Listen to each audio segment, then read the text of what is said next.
The Galactic Council chamber pulsed with artificial light, its vast-domed ceiling casting an ethereal glow over the assembled representatives of countless species.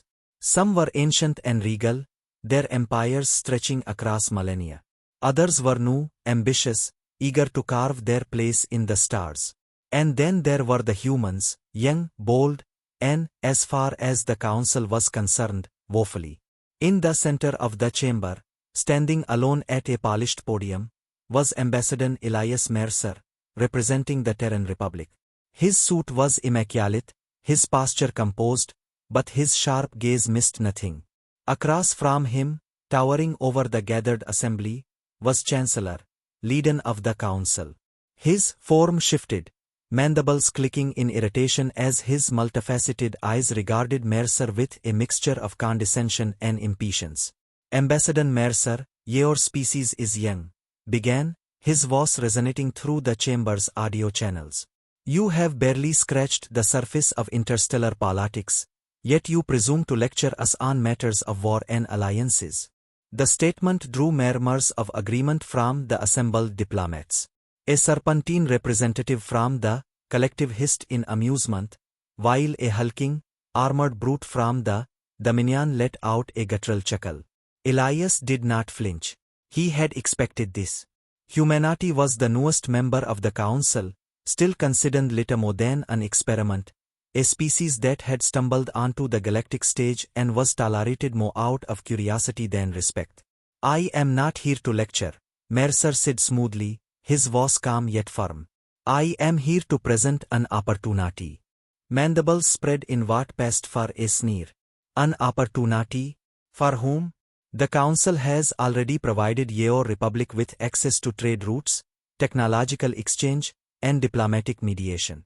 And yet, instead of gratitude, we receive reports that you have been making external arrangements. The murmurs grew loud and tinged with suspicion. A reptilian delegate from the consortium leaned forward. Is it true, human? Have you been negotiating outside council jurisdiction?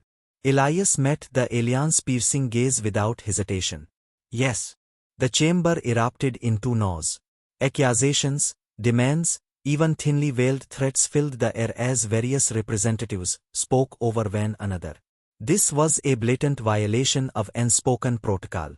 No young race was expected to seek alliances outside the council's influence, not without approval. To do so was reckless, dangerous. Enough, Voss boomed, silencing the chaos.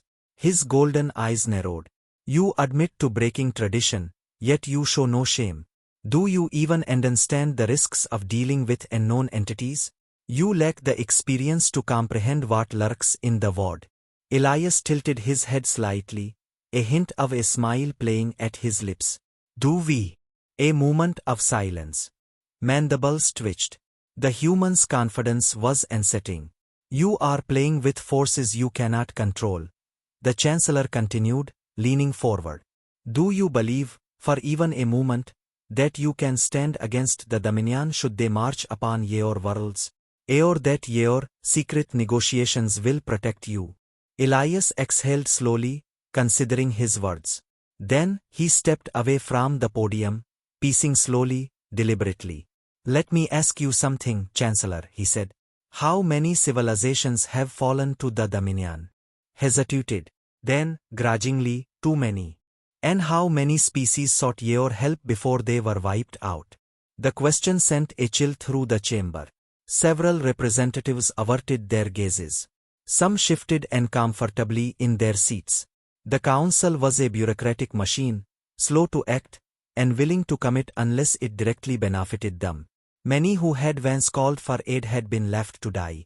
And yet, Elias continued, you tell us that trusting in the council alone is enough.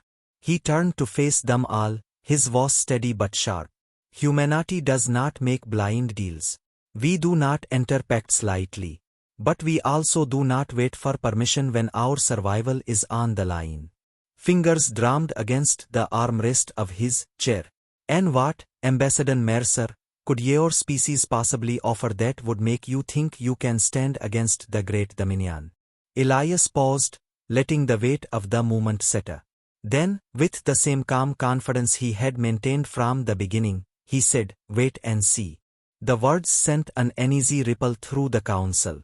There was something in his tone, not arrogance, not desperation, but certainty. It was unsettling. Studied him carefully, but found no cracks in the human's composure. "You overestimate your position," the Chancellor finally said, but his voice lacked the same confidence as before. "Perhaps," Elias allowed. "Or perhaps, for the first time, you've underestimated ours."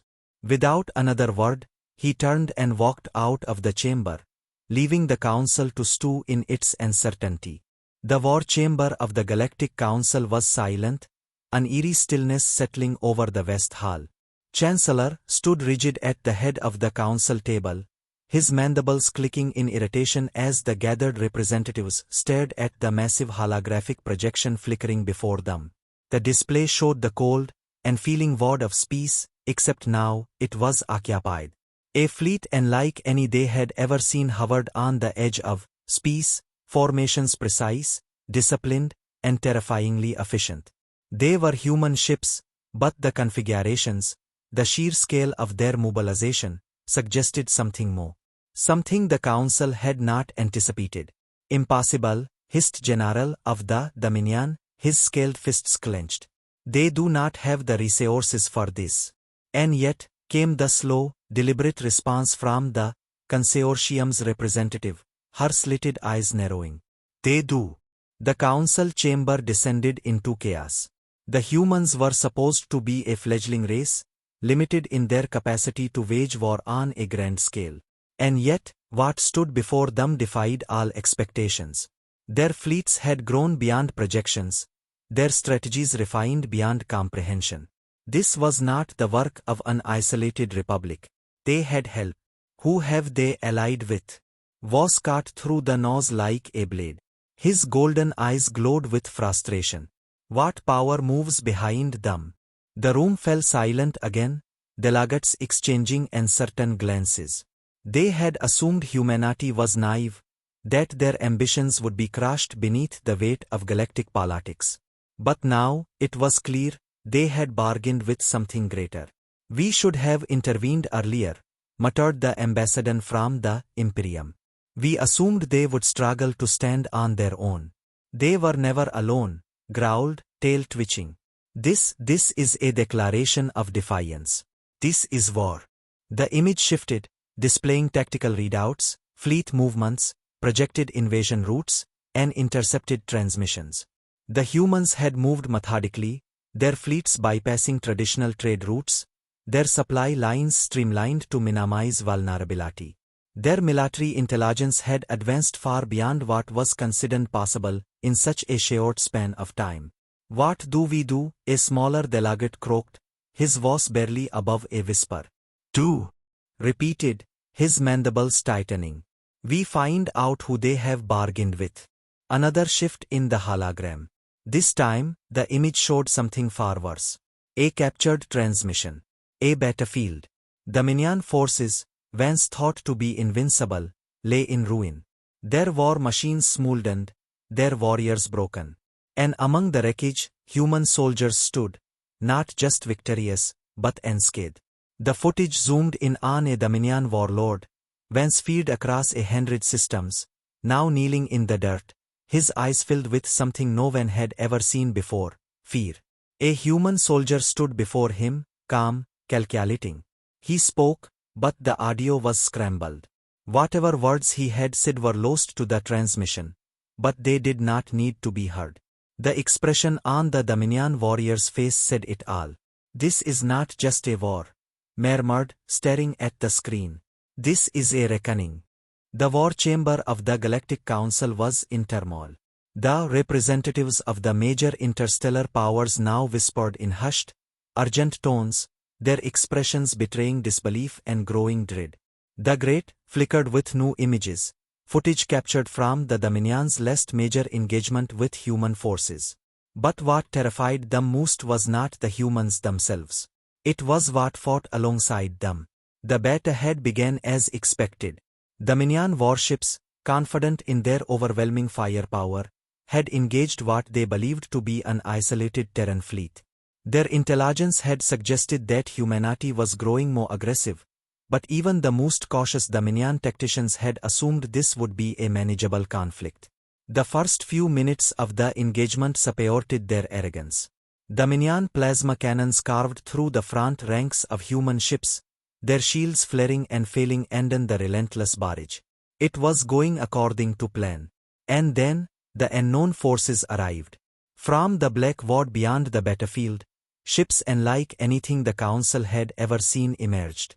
Some were massive, their hulls covered in thick, aorganic plating, as if they were grown rather than built. Others shimmered with a strange energy signature, their very forms flickering in and out of phase with reality. Dominion warships turned to engage these newcomers, but the moment their targeting systems locked on, the ships vanished, only to reappear directly inside the Dominion formations. What followed was not a battle. It was a massacre. The footage on the showed it all in grim detail. Dominion warships split apart as they were struck by incomprehensible weapons, their hulls turned as if by unseen claws. Beams of crackling, violet energy lanced through entire squadrons, ships crumbling into lifeless wreckage before their crews could even react. On the surface of a contested colony world, the scene was even more nightmarish. Human forces had advanced on Dominion defensive lines, but they were not alone. Creatures, monstrous and unnatural, moved with them. The Council delegates watched in stunned silence as the footage zoomed in on one of these beings. A towering horror, its chitinous exoskeleton reflecting the eerie glow of Dominion energy weapons.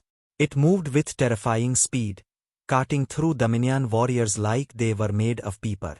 The soldiers fired at it, but its form shimmered and distorted, absorbing the energy blasts before retaliating with a sickening, aorganic blade that grew from its own arm.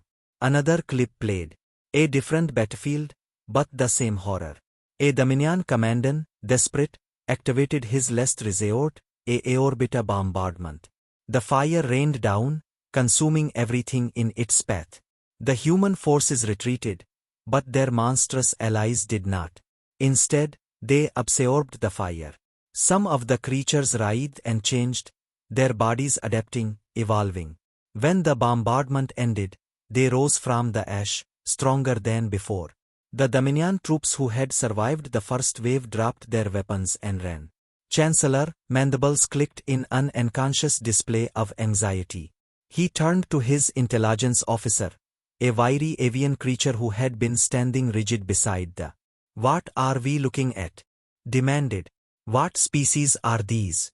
The officer hesitated, his feathers ruffling. "We don't know, Chancellor," he admitted. "They don't match any known civilization. They are beyond our understanding." The council chamber fell deathly silent. For centuries, they had ruled this part of the galaxy, their power and challenge. Even humanity, for all its reckless ambition, was still bound by the same limitations as the other races: physics, biology, time. But this was something else. General of the Dominion slammed his fist against the table, his reptilian eyes burning with rage and fear. "The humans have made a deal with demons," he growled. "They could not surpass us alone, so they turned to something darker." Considered the statement. He had underestimated humanity before, dismissed them as idealistic fools. But this was something else. They had not just fought for survival. They had sought out something ancient, something powerful, something the rest of the galaxy had never dared to approach. And worst of all, they had made it their ally. That changed once more. A transmission. A grainy, intercepted recording of a human officer standing amidst the ruins of a Dominion outpost. His uniform was pristine, untouched by the blood and destruction around him. His face was calm, devoid of emotion, as if none of this surprised him. "They called us," the officer's voice echoed through the chamber. "They called us weak. But we knew the truth." He glanced behind him, where one of the monstrous creatures crouched, watching with cold, unblinking eyes. "You fear the things we fight beside," But you never asked yourselves the real question. The screen zoomed in on the human's face. His eyes, cold and calculating, locked onto the camera. What kind of species, he said softly, could make monsters like these follow them? The transmission ended. No one in the chamber spoke. Some turned to their aides, whispering urgent commands. Others simply sat, processing the weight of what they had just seen. For the first time in the history of the Galactic Council, they were not debating how to contain humanity. The council chamber was deathly silent, the weight of the last transmission settling over the gathered representatives like a suffocating fog. The flickering had gone dark, but its final words still echoed in their minds. Fear had taken root here, a kind that was deeper than the threat of war or territorial disputes. This was a fear of the unknown, of something they had not accounted for, something they could not control. The humans had bargained with monsters, and worse, the monsters had listened. Chancellor stood at the center of the chamber, his elongated form rigid with tension. His species, had prided themselves on their diplomacy and foresight, believing they understood the intricacies of every power in the galaxy. And yet, he had been blindsided. He looked around at the other representatives, warlords, strategists, the brooding, silent delegates. Even the usually smug and calculating Dominion envoys were subdued, their confidence shattered. None of them had foreseen this. We were wrong, finally spoke, his voice strained but firm. Humanity was never the real threat. It was what they were willing to embrace. His sharp, taloned fingers drummed against the polished surface of the council table. We thought they were. That their stubbornness and refusal to conform to our ways would be their undoing. Instead, it led them down a path none of us dared to walk. General, a hulking warrior, bared his fangs, his scaled brow furrowing. This is madness. We have studied their history. They are reckless, yes, but they do not consort with beings they do not control. If they have bound these creatures to them, then they must have leverage over them. That is even more terrifying than the alternative. His closed fist clenched. We must assume they have found a way to command these things. Or worse, that these things see humanity as equals. A murmur of unease swept through the chamber. The idea that these monsters, these horrors that had slaughtered the Dominion warriors like insects, were not just allies, but willing vans, was too much to process. Ambassador of the stood, her iridescent feathers bristling. We have always considered humans dangerous because of their adaptability, their unyielding nature. But we assumed there were limits, that they would hesitate before stepping too far. That assumption was clearly incorrect. She exhaled slowly, her golden eyes narrowing. They do not fear what we fear. They sought out the darkness and made it their weapon. The flickered back to life, displaying new data, footage captured from the latest beta. The terrifying creatures fought with a kind of coordinated brutality that suggested intelligence beyond mere instinct. More disturbing, the humans fought beside them with a practiced ease, giving commands that the creatures followed without hesitation. This was not an alliance of necessity. This was a partnership. The screen shifted to a new image, a meeting between a human general and one of the monstrous beings. They stood side by side, discussing something in a language no one could decipher. And then, the impossible happened. The creature laughed. A guttural, alien sound, but unmistakably laughter. A silence fell over the chamber once more, deeper than before. Turned, his gaze sweeping over his fellow leaders. If we continue down this path, we will face extinction, he said gravely. Not because humanity seeks our destruction, but because we will not be able to stop them if they do. They have crossed a threshold we never dared approach. They have become something more than what we feared. The room was divided, some seethed at the thought of surrender, others were paralyzed by the realization that their time as the galaxy's ruling powers had come to an end. The Dominion representative, a cold and calculating being known as Overseer, finally spoke. We must consider a different approach, he said, his voice eerily calm. The question is no longer how to stop humanity. The question is whether we can afford not to stand with them. A ripple of outrage spread through the chamber. The very idea was unthinkable.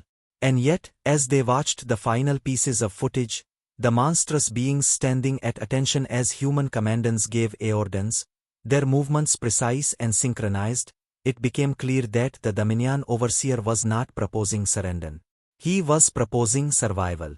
If we resist, they will crush us, continued. Not out of malice. Not even out of conquest. They will do it because we will have given them no other choice. But if we align ourselves with them, if we offer them something they need, perhaps we can carve out a future where we are not simply remnants in the ruins of our own empires. Closed his eyes, his mind racing through countless possibilities. The old Eordan was crumbling. The balance of power they had fought to maintain for centuries was gone. He had always believed humanity to be dangerous, but he had never considered the possibility that they might be the only path forward. He opened his eyes, meeting the gazes of his fellow council members. We have no choice, he admitted. The galaxy will belong to them. Whether we are part of that future or not depends on what we do next. The chamber remained still for several long moments. And then, one by one, the leaders of the great galactic powers nodded. The decision had been made.